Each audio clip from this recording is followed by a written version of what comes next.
Glasses.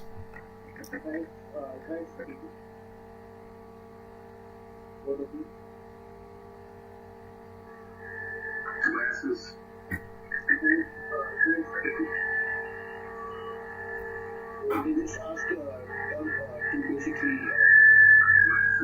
Are we all set? Just speak, Doug, for a second. Sure. Okay, Doug's ready. I'm ready. We're all set?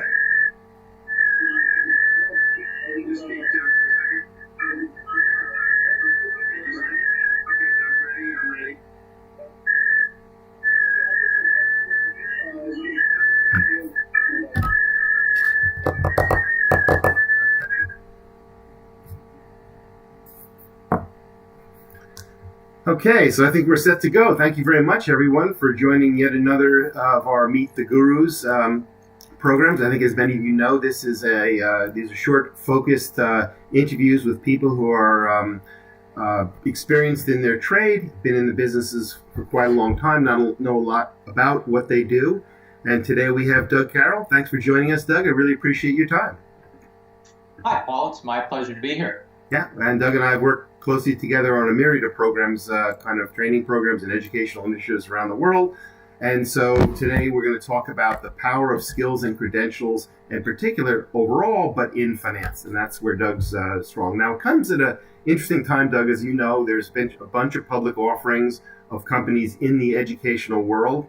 Coursera, I think 3 or 4 days ago, announced an IPO for $2.5 billion. Pluralsight, as another company in the space similar to what we do, $3.5 billion was sold for $3.5 billion. So a lot of these companies offer all sorts of education, and many of them, like us as well, focus on certifications. So just let me ask the big question, obviously the question in the room today: do certifications matter?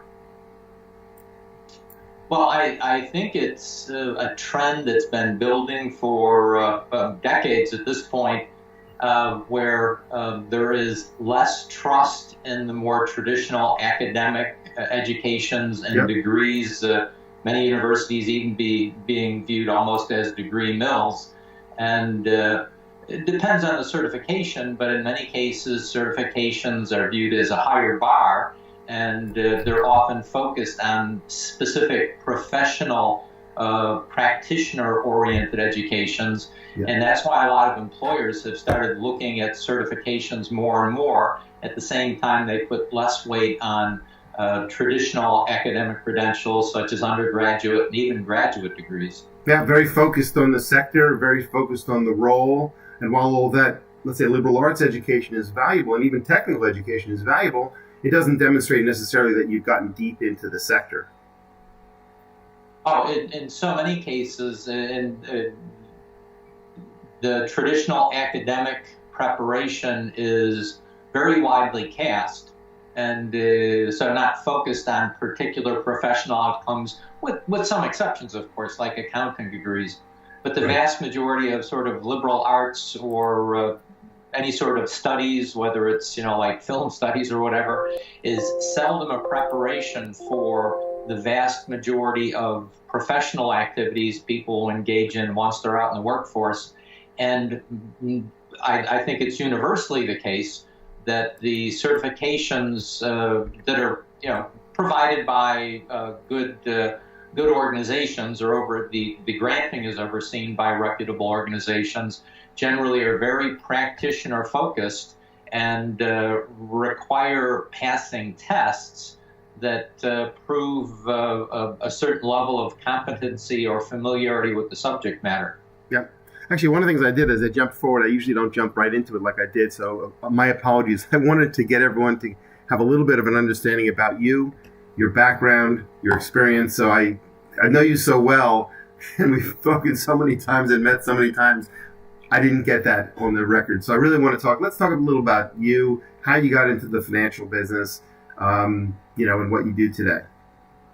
Sure. I have spent effectively my entire career in or around the financial markets, and it was more by accident than anything else I fell into it, because I was midway through earning a master's in econ quite some time back, And prior to that time, I had driven taxis and worked in pizzerias. And the summer between my first and second year of graduate school, I thought it might be a good idea to have a little bit of professional experience. Right. And more by accident than anything else, I fell into a commodity brokerage firm because what the heck did I know? A relatively young kid that hadn't much experience, and futures, commodities, stocks, bonds, they were all just these financial instruments to me. And so I thought spending a couple of months at a financial firm might give me a better idea of the working world at large, right. But also let me see some of the economic theory I was learning in school get applied in the context of the financial markets. Right. It turns out that wasn't a very good place to start, but what did I know, a college kid without any experience? But it did open my eyes to a lot of things related to the activities and workings of the financial markets. So I resolved to go back. Actually, it turned out I didn't go back to school at the end of the summer. I stayed there a better part of the year because it was such an interesting situation. But I resolved then to finish my degree and look for opportunities in the financial markets. And so once graduating a year later, I spent basically my entire career, like I said, in and around the financial markets. The first 15 years or so bouncing back and forth between the trading and training side of the business. Mm-hmm. So I worked in situations like a bond trading desk at Citibank, and as I've mentioned, the position in the futures world as a registered commodity rep. But I also spent about half the time in training, financial training, or managing training groups, mm-hmm. whether for private companies like the New York Institute of Finance, or I actually managed a couple of training units at Citibank. But then about 20 years ago or so, I went independent, and ever since then I've worked as an independent investment consultant or financial training consultant, and did a lot of both financial training, professional training generally, some exam prep, but mostly just general professional training, and a little bit of investment consulting as well. And mm-hmm. I've been doing that for the better part of the last 20 years until I took a position at UWorld, where I work now, which focuses on CFA exam prep. Yeah, that's great.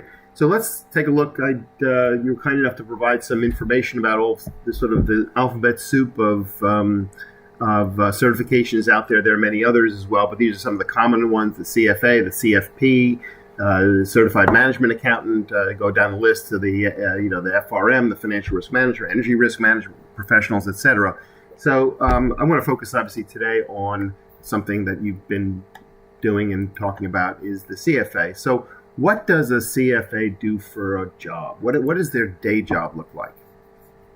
Well, the CFA, Chartered Financial Analyst, as it was noted there, actually is a more recent version of what was originally the Association of Investment Management and Research. Mm-hmm. And the original name probably highlighted the areas of the financial markets where most people seeking this designation work. That is in managing investment portfolios or researching and analyzing investment possibilities. Mm-hmm. But as far back as the 80s or 90s, the CFA was already a widely recognized and highly valued credential. And so consequently, more and more people in the financial markets generally started looking to earn that certification, both as a way of expanding their skills. Mm-hmm. And in all honesty, it's such a highly valued credential. It's often a door opener, or in many cases, a job requirement that someone have a CFA or agree to work towards earning the CFA, and failing to earn it might cost them their job. So that nowadays you see a lot of people on trading desks, so not just managing or researching investments, but involved in the day-to-day trading. A lot of people in the sales positions, especially institutional sales, that require a high level of expertise, and even people in management and on the technology side of the business a little bit. The middle office, back office realize that this is a credential that indicates that, one, they have achieved a certain level of mastery of the information, and viewed as then someone who's more valuable to the firm and gives them opportunity to move into different areas of the business. So they're going to be crunching numbers, and they're going to be looking at industries. They're going to be looking at companies in those industries. And they're going to be looking at everything from the management to the profit and loss statement, the balance sheet, and the sectors. Right? They're going to make competitive analysis. They've got to really have a comprehensive view of business, right? Well, that's what the degree of the passing the tests require that one have those capabilities. I wouldn't say that everyone with a CFA is doing that in their day job. Again, right. If you're working in research or managing portfolios, yes, you probably do a fair amount of that. But in other cases, like someone who's working on a bond or currency trading desk, it allows them to more rapidly sort of integrate the sort of information they need to incorporate into the trading decisions they're likely to be weighing. And to be familiar with those, familiar with what's going to drive a market, what's going to drive someone's view of a company in the market, the value of that company, etc. Mm-hmm. I've also found, interestingly enough, I've encountered people who are CFAs who did all that kind of work or worked on the trading desks like you described, and also ended up jumping into business because it gave them a really clear understanding of the dynamics of a business as well.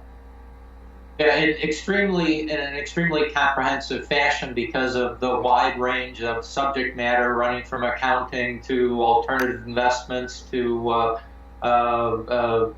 economics, etc. So yeah, it's given the scope of coverage, it pretty much guarantees that if you've earned the credential, you've at least gained a minimum level, and not just a minimum level, but a fairly reasonably good level of familiarity with a wide range of business and financial market related information. Right, and these jobs pay very well. Obviously, they're supportive of your credentials as you just described, but they're also, in and of themselves, if you become a CFA, they're highly sought after roles. And I think that's true in generally a lot of certifications, as Doug pointed out. I think he pointed out just moments ago, is it depends if it's relevant to the work, right? And if it's rigorous and it's clearly focused on the job.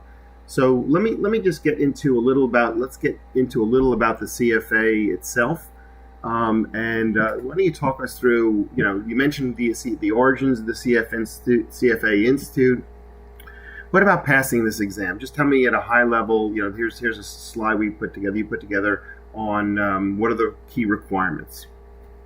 Yeah, and I don't mean to represent that the CFA process is necessarily like any other certification process, but with that qualifier, to get the CFA designation, one has to pass 3 tests, levels 1, 2, and 3, and they're generally perceived as some of the more difficult certification tests out there because the passing rates annually are often only in the 30 to 40% range. So that's one of the reasons why it's viewed as such a highly valued credential, because it is an extremely rigorous winnowing process that you don't pass level 1, you don't get to go on to level 2. Right. And I think that is true of CFA specifically, but certifications more generally, unlike many college degrees where if you're not doing so well in a class, you can do a paper for extra credit or try to sweet talk the professor into not giving you a failing grade. There's no way around passing the test. You pass the test, you move on to the next level if you're so motivated.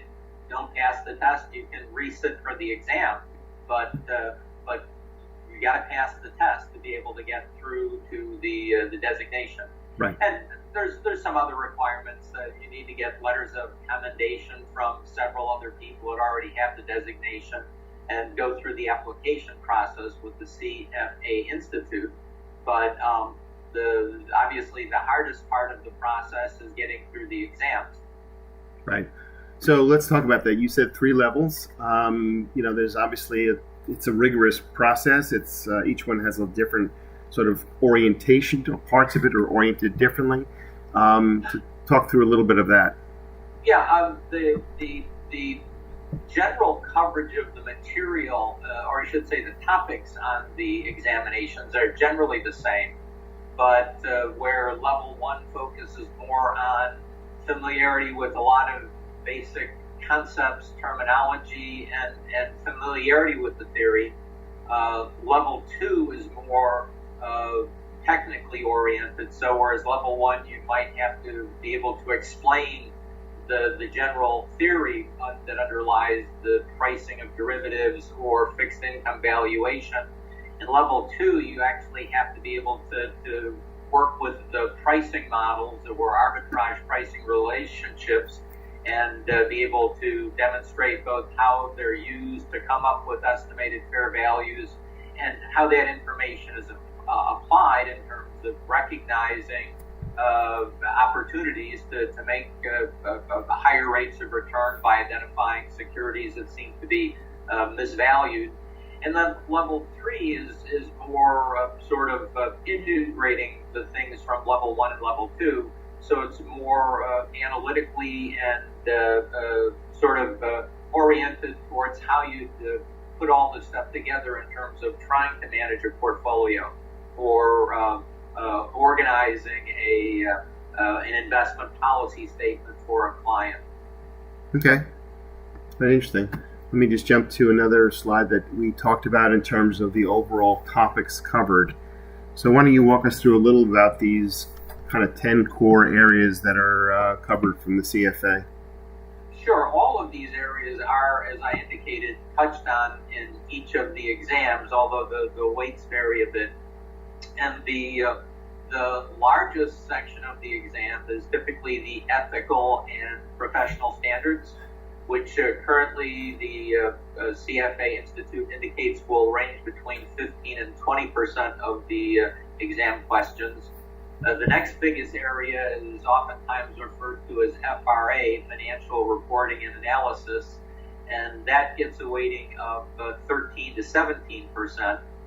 And then most of the other areas, quantitative methods, economics, corporate finance, equity, fixed income, derivatives, alternative investments, and portfolio management, their weightings are typically either in the range of 10 to 12% for some or 5 to 8% for the others, depending on the specific topics. Right. It's interesting. And all this comes down to basically an individual having to get through this material and ideally understand it at a fairly, what's the right word, practical point of view. It's not about just, cramming this information into your head and then passing the exam. I've actually had many securities licenses over my life, way back when I was focused on the investment banking business in the 90s and before. And I can tell you with a lot of authority, if you will, that when the Series 24, 7, and 63 exams were passed by me first time, I lost every bit of information that I ever possibly could have gained about them, and I think I was probably totally unqualified, even if I passed the exam, to apply anything I learned. Well, I actually spent a fair bit of time earlier in my career in the securities licensing exam prep business, right, and even was on the committee at the New York Stock Exchange that wrote the questions for the Series 7 exam, so I'm quite familiar with those. Right. And their stated goal was not to create investment experts. Right. Their stated goal was to make sure people had a familiarity with the rules and regulations, right, and had minimum competency proved in terms of familiarity with terminology. But they really were not geared towards the analysis of investments the way that much of the CFA curriculum is. Yeah, and not to diminish the value of a certification, but this is what fascinates me about the whole subject. I mean, I sat through a class and was fascinated by a class as being a Scrum Master. Took the CSM class. One of our very excellent instructors was teaching it at a client site. I sat through it, learned a lot in an enormous period of time, but had no real day-to-day need to practice that. We have people who do that in our company, and I'm a certified Scrum Master. So I mean, it's somewhat. I joke with people about that, but I think that there are certain fields, like the CFA in particular, just use that as one example, where it's so rigorous that either you're nuts to have gone through it, or you're nuts not to. In some way, because you've prepared yourself for your career in such a fundamentally sound way, Whereas these other certifications or tests that I've mentioned, they may be very good courses, and there's nothing wrong with them as courses, but in terms of what you have to do, you've talked about 3 to 5 years of commitment for the CFA. This is not a 3-month, cram and pass the test type of thing. All right. Well, a lot of the securities licensing exams that people would spend as little as a couple of weeks preparing. Exactly. And the emphasis was on sort of rote memorization, and right. There was not a lot of application of understanding, like the Black-Scholes option pricing model, and right. how to get a number out of it and how you interpret the numbers out of it and so forth. Yeah. And specifically with the CFA, and this is true of other certifications as well, as you indicate, it's a long, involved process. In right. fact, one of the popular websites for CFA takers is 300 hours. Right. Because that's sort of the estimate of the minimum amount of time someone will have to prepare for each level of the exam. Wow. So most people start prepping for a CFA exam literally months. I mean, 3 right. or 4 months in advance of the exam. Yep. And they will end up spending 10 to 20 hours a week for that 3 or 4 month period, right. if not more time, focused on getting familiar with the material, because right. the nature of the exam questions is not such that you'll likely be able to go through a practice test or two and remember a few keywords and phrases, and based on that be able to recognize what's the right answer. Right. Yeah, so that's kind of, it relates to the whole concept and the broad topic that we're talking about, is that if you're going to get into a certification that you really care about the sector, then you not only need to just get past that exam, but it's in some ways, I'd say committed is the wrong word, because everyone pivots in their career, but serious about learning that. And CFA is sort of a particularly high hurdle because of the way it's structured and the rigorous nature, and as you described, the 900 or so hours worth of content that time that you have to be spend to that to get, certified. So, in some cases, again, the certification I use as CSM is a perfect example. It's great, and I've learned a lot by it, but if I'm not going to apply it, it's going to be very quickly, out the door, and I won't have recalled very much. So a lot of these certifications will be sort of door openers, but you then have to commit to being, applying that on a regular basis. But even in the businesses you've been in, like in the trading, when you're a trader on the trading desks in financial institutions, you still retain the information you have from the CFA because it's relevant to everything you do daily. It may not be the most relevant thing, but it's certainly relevant to understanding the businesses, right? And the pricing of the securities. Oh, yeah. Well, it's certainly true that, it's like any muscle. If you don't use it, you tend to lose it. Right. And most people in the financial markets really won't have, professional situations where they'll have to call on the full range of things they were familiar with in CFA on a regular basis to reinforce it. But in the vast majority of instances, they will be relying on certain segments of the CFA preparation they went through as sort of pillars to support their ongoing activities. Mm-hmm. But part of the reinforcement is just the fact that you have to spend so much time prepping, and each level builds on the previous one. Right. So that when you're working on level 2, you can't forget all the stuff you learned in level 1. That's a presumed foundation for the additional information you have to layer on top of that.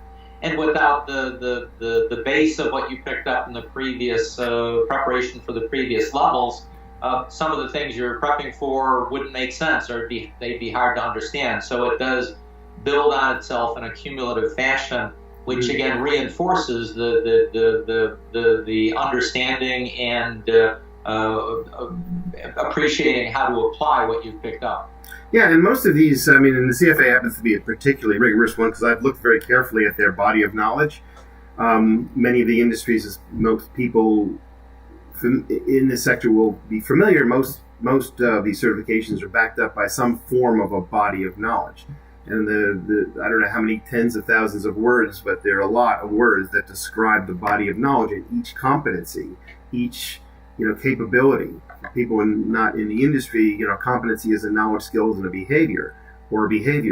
And they're just rigorously described in every detail. What does it mean to not just quantitative methods, but some element of quantitative methods or some element of derivatives or ethics, or as you've described, financial reporting. So the granularity is quite clear. It's quite crisp. It's well defined. And you're in a sense giving short shrift to the number of words, because when one registers for the CFA examination, they send you books that are many hundreds of pages long on each of those 10 subject areas. Right. And that's for each of the 3 levels. So we're talking many hundreds of thousands, if not well north of 1 million words of actually very, very focused. Because back in the day, they would just recommend books, and you'd have to buy 25 or 30 books and you'd read a chapter or 2.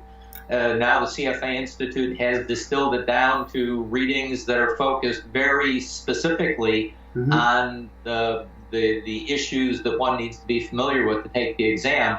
But there's a large body of very specifically tailored information that the CFA Institute tells people you need to be competent in terms of being able to understand and describe and explain as well as apply a lot of the information that there potentially any of the bits of information that are included in the text they provide to all registrants. Which kind of goes back to also the same idea that if you're going to look at a certification as being relevant and meaningful, it's not going to be one that you don't have to really dig into. Right, so certifications is people like to put badges on their LinkedIn profiles and all of that type of stuff. And I think that so getting back to the idea of what certifications are relevant, I think you need to look at, is it fair to say? I mean, I don't want to be prescriptive about this, but isn't it fair to say that in general, it's pretty important that you have to look at the organization and look at the way in which the certification is structured to see how serious it is, and whether it's just not something you can post on your profile, which I think many people would look through and say, look, this person is just posting a series of certifications that cost them literally no time and no effort. Forget the money, but no time and no effort. And that what they do value is the time and the effort and obviously the skills that come out of that time and effort. Oh, certainly. And that's sort of what is proved by the difficulty of the examination or test one has to take and pass to get the certification.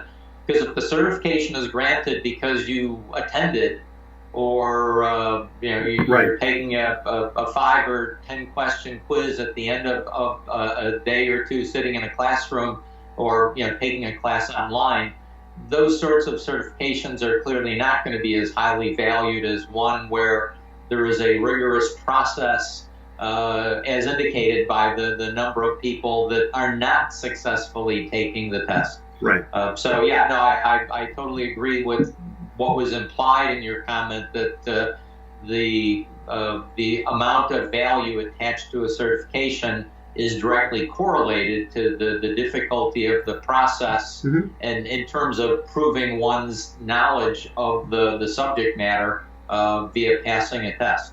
Yeah, and in the case please tell me if you can confirm this, that obviously even though the CFA itself, when you earn the CFA charter, you need to go all through three levels. Each one of them is incremental in some ways, right? So if someone says to me, or you, hey, I've completed my CFA level 1, you'd probably be able to say, this person is pretty committed. Now, obviously, incrementally, they're more and more committed, but it's not like so you can go through, the reason I was going to say, maybe I'm just jumbling this, but that there are lots of programs where you can go through a foundational certification and it still can be valuable. You don't necessarily have to have gone through all 3 levels, in this case of CFA. Of course, you need to get a CFA, but to demonstrate competency at a level, there's the AWS and the Azure and other certifications that are sliced to the level. In the CFA case, you don't get a CFA charter, so-called charter, unless you have completed all 3 levels. While in other programs, you can have, level 1, hey, I'm certified at this. Level 2, I'm certified at this, etc. So that's a nuance. That's clearly the case, and that varies by the specific certification. Right. And there is no such thing as a CFA level 1. Right. There's a CFA Level 1 exam, but having passed that, you can't represent yourself until you complete the entire process. Right. Although you can represent that you are working towards a CFA. Yeah.